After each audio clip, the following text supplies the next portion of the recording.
Coaching होती है उसमें कम से कम एक दिन, शायद लास्ट डे हो, पेरेंट्स की भी कोचिंग होनी चाहिए कि भाई इतने प्रेशर को कैसे हैंडल करना है, कम से कम रिजल्ट के बाद कैसे हैंडल करना है। मेरे ख्याल से पेरेंट्स की कोचिंग तो उसी दिन होनी चाहिए जब वो पेरेंट्स बनते हैं, और हमारे देश में बच्चों की कोचिंग से ज़्यादा ज़रूरी है पेरेंट्स की कोचिंग करना। मैं भी एक पेरेंट हूँ और मैं भी इस बात को समझता हूँ। एक अजीब सा भय बच्चों के मन में रहता है। उनको, मैंने कई बच्चों को देखा, एक जिक्र करूँगा आज एक एग्जाम्पल का भी। जैसे मैं हल्का जिक्र करता हूँ फिर वापस आता हूँ। मुझसे कई लोगों ने पूछा कि इतने विद्यार्थियों को पढ़ाने के बाद ज़िंदगी में सबसे ज़्यादा अच्छा अनुभव कौन सा रहा। मुझे एक एग्जाम्पल याद आता है, आज से करीब 15-17 साल पहले का। एक लड़की मुझसे मिलने आई जिसकी उम्र रही होगी करीब 21-22 साल उस समय, और उसने रोते हुए मुझसे एक बात कही कि मैं गांव में थी, कस्बे में, गांव में कहीं, और वहां मेरे साथ रेप हुआ। और जिस तरह से उसने डिस्क्राइब किया बहुत ही घबराने वाली बात थी। तो मैंने कहा फिर आपने पुलिस कंप्लेंट तो की होगी, पेरेंट्स से बात की होगी। उसने कहा मैं दुनिया में ये बात किसी से भी डिस्कस कर सकती हूँ, आपसे कर सकती हूँ, अपने पेरेंट्स को नहीं बोल सकती, क्योंकि जब मैं छोटी थी कुछ रिश्तेदारों ने ऐसी हरकतें की थी और मैंने जब अपनी माँ को बोला तो मेरी माँ ने मुझे डांट के भगा दिया। और उस लड़की के मन में एक ही सपना था, बोले मुझे नौकरी नहीं चाहिए, मैं जिंदगी जी लूंगी, मेरा मन करता है कि मैं पुलिस बनूं और कम से कम अपने इलाके में किसी और बच्ची के साथ ये ना होने दूं। और मेरी ज़िंदगी का सबसे सेटिस्फाइंग समय वो था जब 3-4 साल की मेहनत के बाद वो लड़की आईपीएस बनी। अभी वो आईपीएस है। अब क्योंकि ये एग्जाम्पल मेरी तबीयत थोड़ी ख़राब है, थोड़ा बियर करना पड़ेगा आपको। अब ये एग्जाम्पल क्योंकि बहुत पर्सनल है तो मैं नाम तो रिवील नहीं कर सकता हूँ, लेकिन मुझे खुशी है कि उसने अपना वायदा निभाया और वो जहाँ है बहुत सारी बच्चियों की हेल्प कर पा रही है। तो मुझे चिंता इस बात से होती है, अगर कोई अपने पेरेंट्स से ये बात भी नहीं कर पा रहा कि मेरे साथ ऐसा हुआ, तो सीखने की ज़रूरत इस बच्चे को है या पेरेंट्स को है। और मेरे ख्याल से हमारे देश में कोटा में जो सुसाइड्स इतने सारे होते हैं, दिल्ली में तो क्योंकि बच्चे बड़ी उम्र के होते हैं, समझदार हो जाते हैं, लेकिन कोटा में तो बहुत छोटे बच्चे होते हैं। और यदि बच्चे सुसाइड करते हैं तो मैं साफ साफ कह रहा हूँ, एक बहुत प्रसिद्ध कविता है, उसकी एक लाइन है, दिखाई दे या ना दे पर शामिल ज़रूर होता है, हर खुदकुशी में दरअसल हत्यारा शामिल होता है। खुदकुशी खुदकुशी नहीं होती, हत्या होती है। अंतर सिर्फ इतना है कि वो एक आदमी ने मर्डर नहीं किया, समाज ने मिलकर किया है। और जब समाज मर्डर करता है तो वो खुदकुशी उसका नाम है। और समाज एजेंट बनाता है पेरेंट्स को, और पेरेंट्स गलत नहीं होते हैं, पेरेंट्स पे अपना प्रेशर बहुत ज़्यादा है सोसाइटी का। मैं ये नहीं कह रहा कि पेरेंट्स को टांग दीजिए, पेरेंट्स पर भी बहुत प्रेशर है, लेकिन पेरेंट्स को समझना पड़ेगा कि अगर समाज के प्रेशर को उन्होंने बढ़ा के या उतना का उतना बच्चे पर डाल दिया तो फिर पेरेंट होने का मतलब क्या हुआ। तो पेरेंट्स को तो ढाल होना चाहिए अपने बच्चों के लिए, ना कि और प्रेशर क्रिएट करने वाला मैकेनिज्म होना चाहिए। तो उनकी ट्रेनिंग ज़रूरी है। सर थोड़ा सा आपके टीचिंग स्टाइल की बात करते हैं। विकास सर, मैंने सुना है कि आप इंग्लिश में भी कोचिंग लेते हैं, पर उसमें आप 40% हिंदी बोलते हैं। ये क्या बात है? मतलब इंग्लिश बोलना इतना जरूरी, इंग्लिश में पढ़ाना इतना जरूरी, अगर हिंदी फिर भी बोलनी पड़ रही है तो, या कोई और कहानी है इसकी? नहीं, इसकी दूसरी कहानी है। मतलब हमें अंग्रेजी बोलने में दिक्कत नहीं है, हम 3 घंटे की क्लास इंग्लिश में लेते हैं, ऐसी कोई दिक्कत मुझे नहीं है।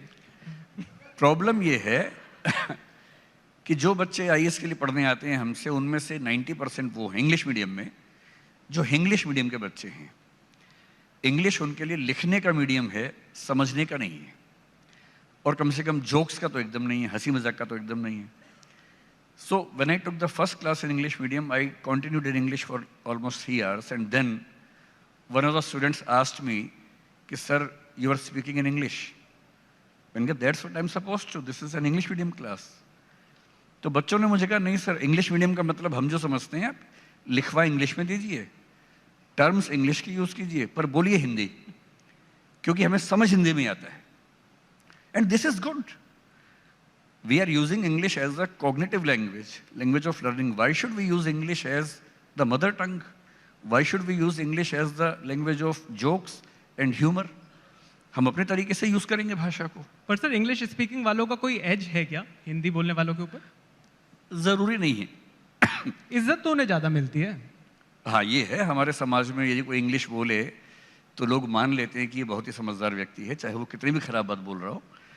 और हिंदी वाले को एक प्रेशर होता है ये साबित करने का कि नहीं, मैं अच्छी बात बोल सकता हूँ।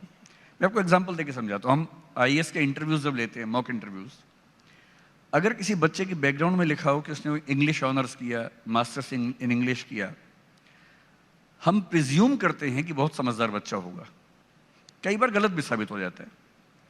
और अगर कोई बच्चा संस्कृत से या उर्दू से या अरेबिक से पढ़ के आया हो, हमारी प्रिजम्पशन होती है कि उस बच्चे के पास बहुत कम चीज़ें होंगी, विजडम कम होगी। गलत प्रिजम्पशन है।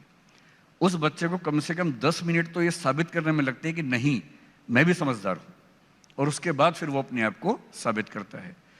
ये सोशल प्रॉब्लम है। हमारी सोसाइटी इंग्लिश को ओवर वैल्यू करती है, जबकि भाषा क्या है? आप जिस समाज में रहते हैं वहाँ की भाषा बोलते हैं। It's as simple as that. England का बच्चा गधे से गधा बच्चा भी इंग्लिश बोलता है, लेकिन बात तो गधेपनी की करता है उसके बाद भी। और हिंदुस्तान का बच्चा, हिंदी बेल्ट का बच्चा हिंदी सीखेगा तो हिंदी में बात करेगा। समझदारी और भाषा कोई ऐसा नेसेसरी लिंक थोड़ा ना है कि समझदारी एक भाषा में ही आएगी, किसी में भी आ सकती है। सर, यंगस्टर्स को पढ़ाने के लिए आप भी ह्यूमर का सहारा लेते हो। बहुत सारे लोग अब ह्यूमर का सहारा लेने लगे हैं। पहले तो सिर्फ लड़की को इंप्रेस करने के लिए ही सेंस ऑफ ह्यूमर का सहारा लेना पड़ता था, अब पढ़ाने के लिए भी लेना पड़ता है।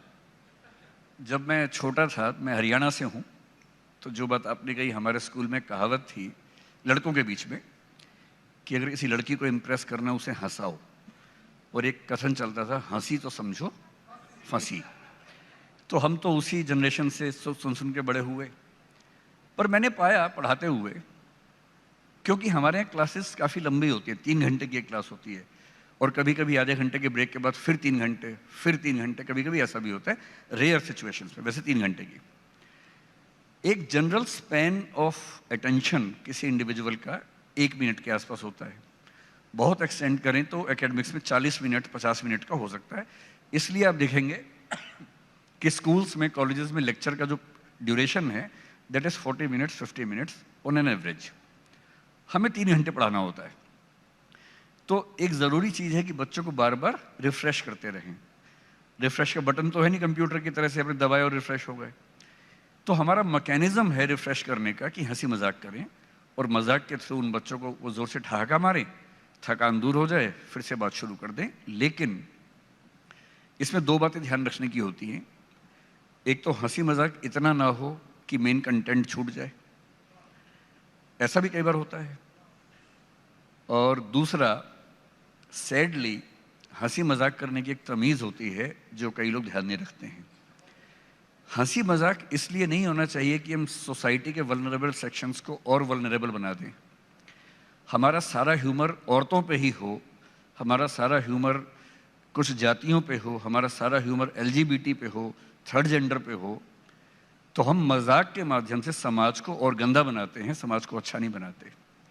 ह्यूमर ऐसा हो जो इंसान को और बेहतर इंसान बनाए और साथ में हंसा भी सके।